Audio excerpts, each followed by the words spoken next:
I am paging Dr. Chanda. I am the doctor.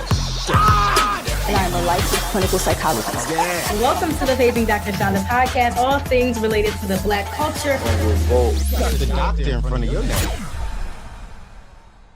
What's up, family? It is Dr. Chanda. Tune in for another episode of Paging Dr. Chanda. All you have to do is keep watching. But listen, if you're just watching from the outside, just peeking through the window, I need you to commit. Come all the way in the house, and I need you to subscribe, like, and shoot me a comment in the comment section. I love responding to all of your comments. I love listening and reading how much you guys enjoy the topics that I'm talking about. So yeah, do me a favor, like, comment, subscribe, and join the tribe. Stop scrolling for 1 second.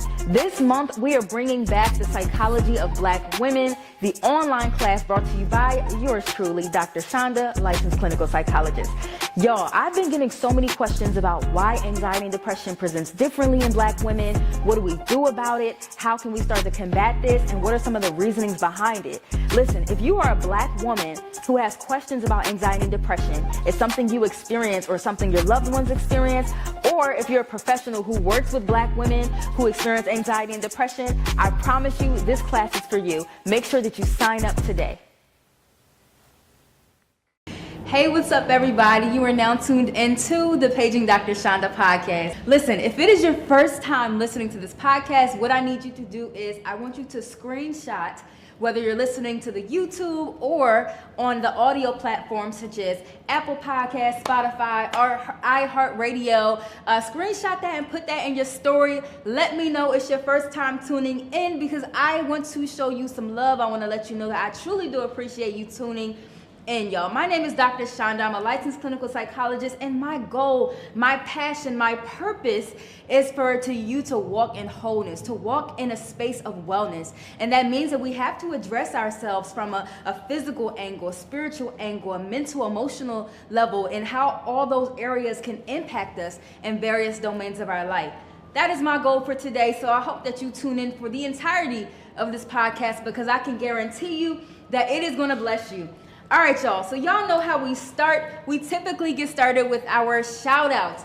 This week's shout out goes to none other than Reggie Moore. I've seen Reggie's name a couple of times before. So he's an avid Paging Dr. Chanda listener. So Reggie, this one is for you. Reggie left a comment on the YouTube when I had my girl Jen Trotter on, and he said, I think I've watched this episode like 2 or 3 times. LOL. This was a great episode and shared it with others. I appreciate you, Reggie. I remember seeing these two on the He Said, She Said podcast. So that means Reggie been around for a minute. He remembers when Jen and myself had a podcast together along with other hosts. They would really talk about how they felt in the spirit and out of the spirit and things that they were not accepting. Listen, Reggie, I really do appreciate you tuning into the Paging Dr. Chanda podcast. If you want to be featured on the Paging Dr. Chanda podcast, all you have to do is leave a review, whether it is on Apple Podcasts, Spotify, rate the podcast, all those different avenues. I will make sure that I give you a shout out so that you can be featured in our next episode. If you want to be inside of the PDC community, the Paging Dr. Chanda community, what I need you to do is I want you to take your phone out right now, like this very second. I want you to text podcast to 21000. That's podcast to 21000. There, I will be able to see all the text messages. If you have a question that you want to send in, if you have a suggestion for a show topic, I can basically text you right back. So it's literally like you have my number. I don't have an assistant or anybody who's checking those messages. That's literally all me. So if you hear back from me, that is me. And I would like for you to join my podcast because the community, because I have some things coming up. I want y'all to start registering for the wait list for the Paging Dr. Chanda VIP community.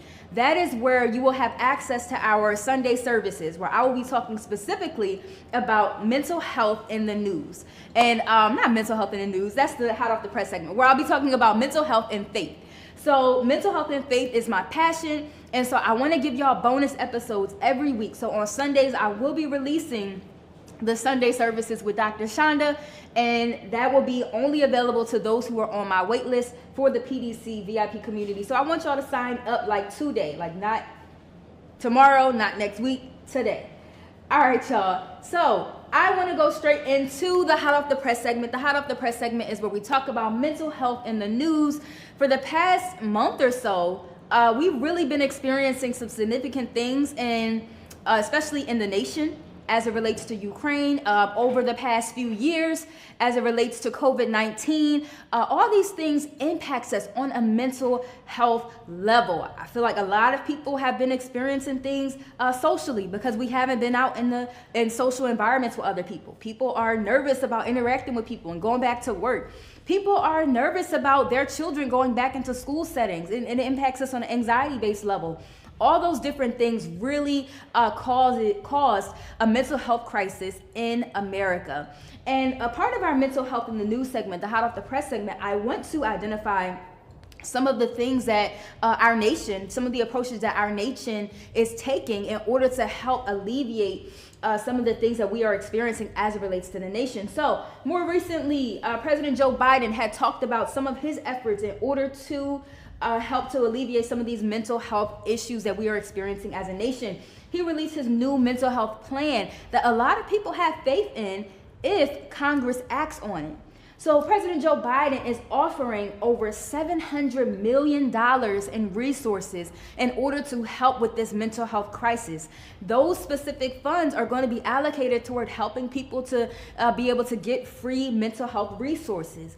It'll also help individuals like myself and my colleagues who have been able to obtain their mental health degrees but who want to be able to pay back their loans, right? It takes a pretty penny to be able to get a postgraduate degree in those mental health related subjects. Therefore, President Biden is saying, look, I want to help with this. We need more mental health professionals. We especially need more mental health professionals who are culturally competent, more mental health professionals of color and Black mental health professionals. Therefore, he's allocating funds in order to help with paying back student loans and also being able to help with scholarships and things of that nature. So if you are a student and you're listening to this, you need to look into things like the Minority Fellowship Program, right? So if you apply to that, there are funds out there to help you get through your mental health degrees and things of that nature.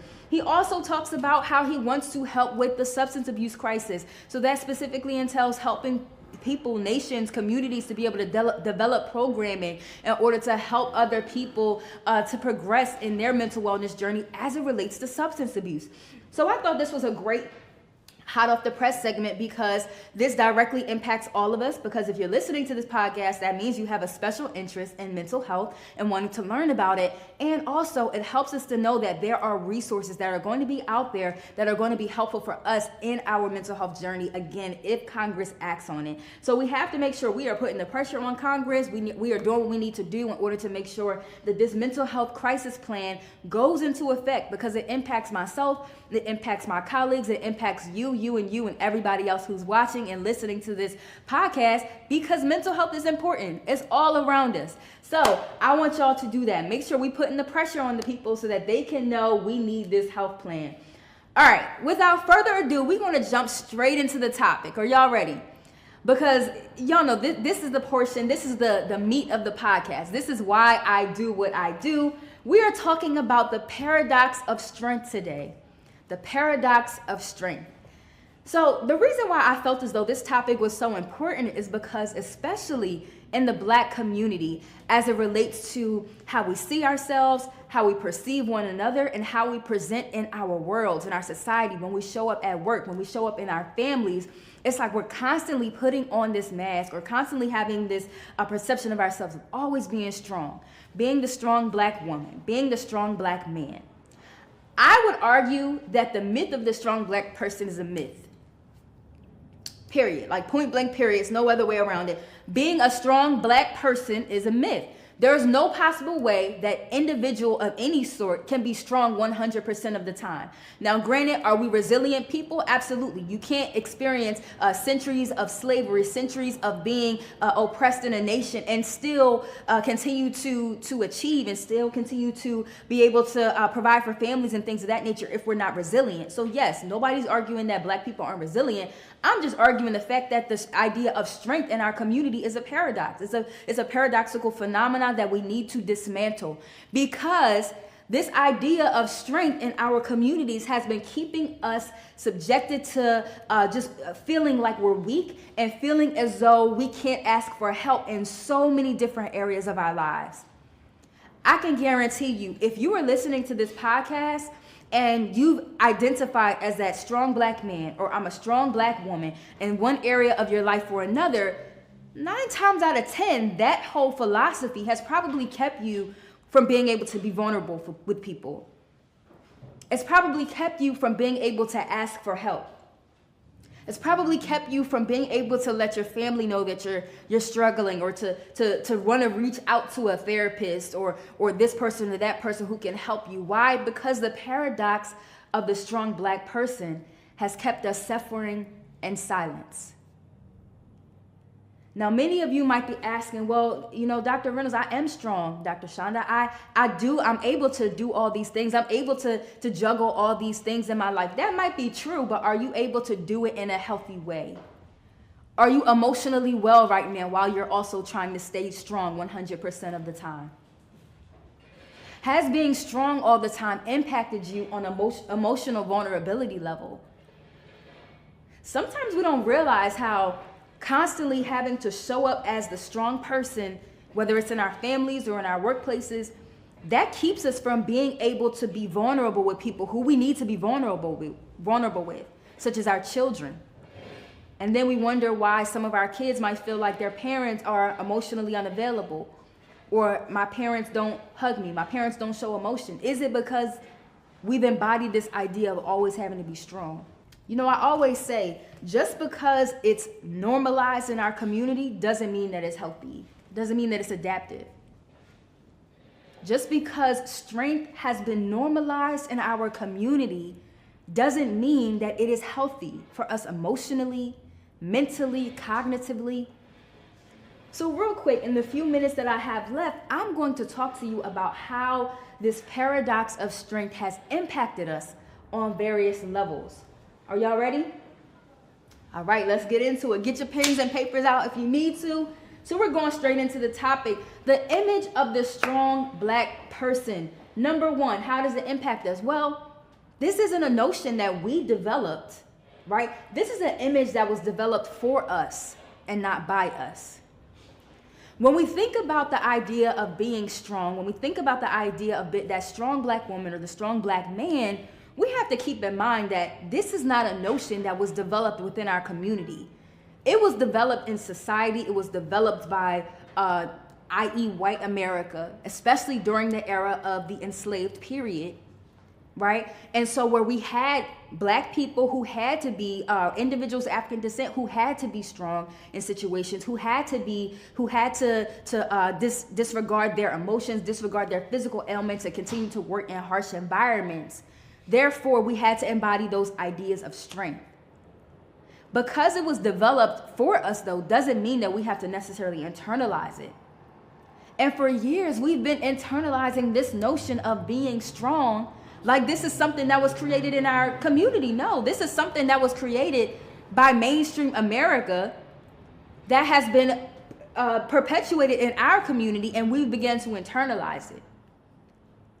But do I have anybody who's listening to this podcast right here today who will say, no, I'm deciding today to dismantle this. I no longer have to embody the strong black person characteristics. Number two, the strong black phenomena, the paradox of strength impacts us on an emotional level because it masks our emotions for the use of self-protection. We feel like we're protecting ourselves. We feel like, I can protect myself from feeling like I'm losing control. I can protect myself from feeling like, I'm lost or lonely or other emotions that are uncomfortable for us. We automatically feel, I'm not feeling that. I'm not hurt by that. I'm strong. I can get through this. Well, how does that impact us? The simple fact that you said, I'm strong and I don't have to experience this dehumanizes your overall experience. You're basically invalidating your own emotions by not acknowledging them and saying, I'm strong, I could just thug it out. Gone are the days where we're treating ourselves as less than human by not acknowledging our emotions. Some of you might be asking, okay, what does that have to do with self-protectionism? So the idea or the concept, the phenomena of self-protectionism basically suggests that when I am not feeling emotions, I'm protecting myself. I'm allowing myself not to feel it. It gives us this false idea of protecting us from these emotions that we deem as overwhelming. But can I argue that when we embody this role of strength, this paradox of strength, and say, I don't have to feel those emotions, I can override it, we're basically, it's not self-protection, that's called avoidance. I'm still feeling it. It's still impacting me on several areas of my life. These things are still happening to me, but I'm going to avoid it by saying I'm strong. I don't have to deal with this. If you have a question about how avoidance can impact us, I want you to scroll back in this podcast a few episodes earlier, and I want you to review the episode where we talked about emotional suppression or emotional avoidance and how that impacts us on so many different areas of our lives. All right, number 3. Are y'all ready? Okay, so the idea, the paradox of strength, embodying that basically inhibits our ability to seek help. It inhibits our ability to seek help. I might have at least 10 people, at least 20 people listening to this podcast right now who might be able to relate to this. Everybody might not be able to relate, but has there ever been a time where you felt like you were experiencing so many different emotions all at once?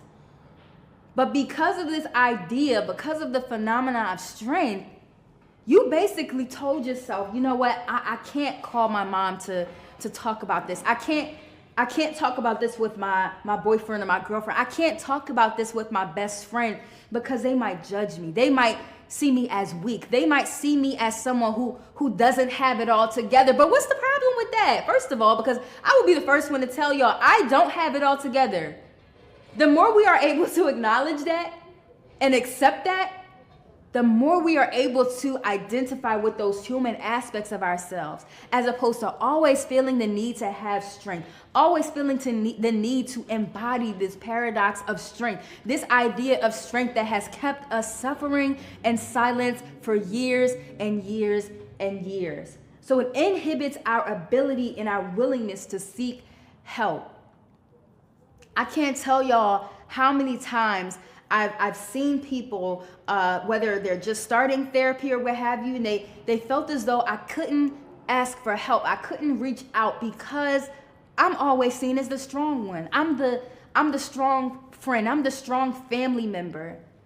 Because of this idea of strength, this has kept us suffering, and we are unable, a lot of us are unable to reach out and to say, I am hurting. I am feeling lonely. I am feeling depressed. I am feeling anxious. I'm feeling worried about the future. So many of us have been avoided to even say these things because of the idea of strength, this paradox. So listen, as we talk about this, I want you to also realize how the strong Black person impacts you from being able to acknowledge your fragile self. To acknowledge your fragile self. I was doing a webinar with my homegirl, Dr. Afia Embala Shaka, shout out to the Black Women's Therapy Group. And we were talking about how the strong Black woman, this phenomena, this paradox, has kept us from being able to experience the fragile self. What do we mean by the fragile self? Basically, those aspects, those ideas, those parts of us, the emotional experience that we have that allows us to feel emotions that, again, we deem as intense or significant or overwhelming. So the fragile self is the part of me that feels guilty, the part of me that feels lonely, the part of me that feels those emotions that we try to avoid. The fragile self, however, cannot be, those fragmented pieces of ourselves cannot be healed. It cannot be addressed. It cannot be targeted and met with coping strategies if we continue to avoid it. Okay, how am I avoiding it? By putting on that mask of the strong Black person. By putting on that mask of always needing to personify strength.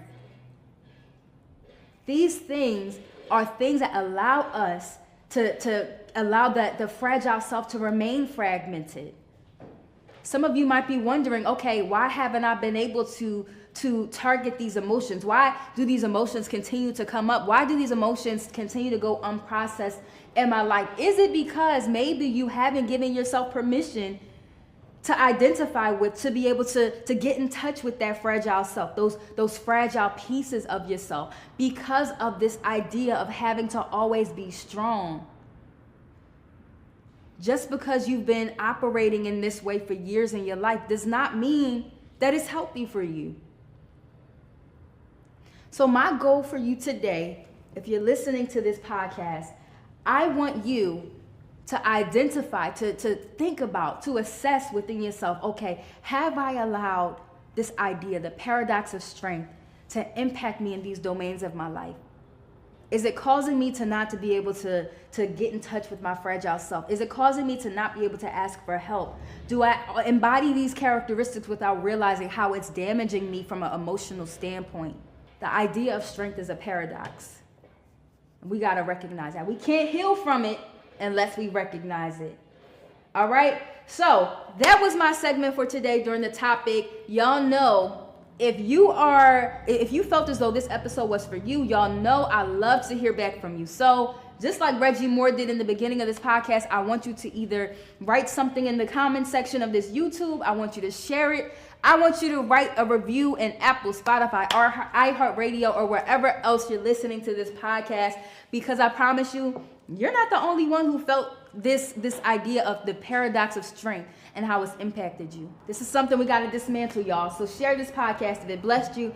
We are moving on to the closing segment, which is the Ask Dr. Chanda segment. So this is where you guys send in your questions. You can ask me whatever comes to mind relating to mental health. You could text it to podcast at 21000. That's podcast at 21000. And I will respond to all of your questions during our episode. So someone asked me a very great question, which I often get via email, DM, comments, like all those things. So I felt like it would be great to address it on the podcast.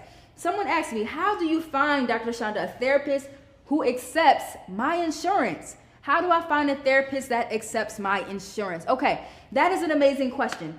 I would first encourage you to go to your website, go to your insurance website, and they usually have a directory that you can search behavioral health providers in your area who accepts your insurance, right? You can also call your insurance company. If you call your insurance company, they can run you down a list of different therapists, different people who might be able to accept your insurance. And that's just another way. The third way you can find a therapist who accepts your insurance in your area, probably one of the easiest ways, is Psychology Today. If you go to psychologytoday.com, you can plug in your zip code. From that zip code, you can filter out, okay, I want a therapist who takes Aetna insurance or Blue Cross Blue Shield. I want this therapist to be black. I want this therapist to be male or female. You can literally like make your search very specific, and they will be able to provide you with resources from that angle. And so those are just a few ways. Now, if I'm going to address like, okay, how do I find a therapist who's in network? I feel like I got to at least address like the pros and cons to having a therapist that's in network. Number one, if you have a therapist who is in network, who is using insurance, they have to provide some sort of diagnosis. Like, even one of the reasons why I divested from insurance companies and I don't really work with them too often is because you're literally applying diagnosis to people who might not even meet the full criteria, right? And so that's one of the reasons why I feel as though I can't do that at this point in my career, because it just doesn't feel comfortable. Even if this person doesn't meet the full criteria for like anxiety or adjustment disorder, because the insurance companies have to cover it, they require a diagnosis. So just know, if you're going through your insurance, there's going to be a diagnosis that comes out of that, whether you fit the criteria or not. Number two, if you go in network, so that does, depending on like, I guess your records and things of that nature, sometimes it does go on records, sometimes it does go on permanent records and such. That's why out of network sometimes works best for some people if you have the financial means for that. And I understand everybody doesn't have the financial means, but it's just important to note that when you go with an out of network therapist, so a therapist who only accepts, cash pay or other forms of payment and doesn't go through insurance, you don't have to have a diagnosis. They don't have to report your business to these insurance companies. And also, you're more able to find like someone who specializes in those areas that you need help in, because out of network therapists typically who specialize in things, sometimes they don't go through the insurance route. And so it's just good information to have.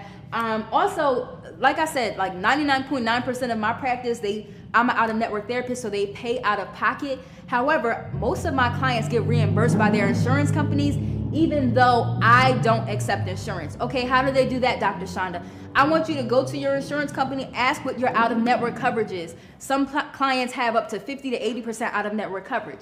That means that if you pay, let's say my fee is $150. Let's say my fee is $150, and then you would pay that out of pocket. My bad, y'all. I'm busy, so my thing is going off. But you would pay that out of pocket, and then you would submit what we call a super bill to your insurance company. Your insurance would give you a percentage back, and then that's just another way to kind of navigate seeing a therapist that's not in network, but also having your insurance covered. So I just felt that was helpful information for us to review. I appreciate y'all every single week tuning into the Paging Dr. Chanda podcast on Wednesdays. Make sure that you check out the audio version on all audio platforms, as well as the YouTube version. Send this podcast to somebody you know and love, because we are talking about faith, wellness, and Black culture, y'all. All right, have a good day, and I will see you.